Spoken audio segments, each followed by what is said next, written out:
இன்னைக்கு ஒருத்தங்க ஜாக்கிய பார்த்துட்டு, "ஏங்க நான் இப்படி ரொம்ப இளைச்சு போயிருக்குது. குடல் புழு இருந்தா தான் இப்படி ஆகும்." அப்படின்னாங்க. ஆமாங்க நானும் போய் ஊசியெல்லாம் போட்டு வந்தேங்கண்ணா. ஆனா என்னன்னு தெரில, இன்னும் சாப்பிட மாட்டேங்கிறான் அப்படின்னேன். அப்புறம் அவங்க இருந்துக்கிட்டு கடையில வந்து குடல் புழு மாத்திரைன்னு தனியாவே விக்குதுங்க. அதை வாங்கிட்டு வந்து நீங்க ஊத்தி பாருங்க சரியா போயிரும்.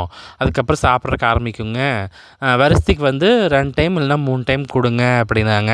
நான் இதுவரைக்கும் குடல் புழு மாத்திரை குடுத்ததே இல்லைங்க. கூட்டிட்டு வந்து 2 1/2 வருஷம் ஆயிருச்சு. சரி ஓகேன்ட்டு நானும் கடையில வந்து இன்னைக்கு வாங்கிட்டு வந்தேன்.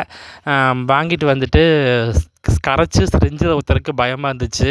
ஏன்னா அன்னைக்கே கடி வாங்க பார்த்தேன். அதனால வீட்ல வந்து பிஸ்கட் இருந்துச்சு. அந்த கடி வாங்கின வீடியோலயே பார்த்தீங்கன்னா, ஐடியா சொல்லியிருந்தாங்க. பிஸ்கட்ல இந்த மாரி வந்து கரைச்சு நீங்க குடுங்க.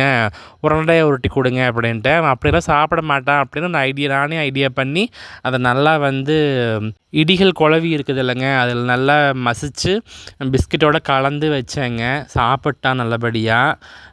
சீக்கிரமாக சரியாகணும்னு சொல்லிட்டு எனக்கும் மனசுக்குள்ளே வேண்டிகிட்டே தான் இருக்கேன். பயமாகவும் இருக்குது. என்னங்க பண்ணுறது, நடக்கிறது நடக்கட்டும்.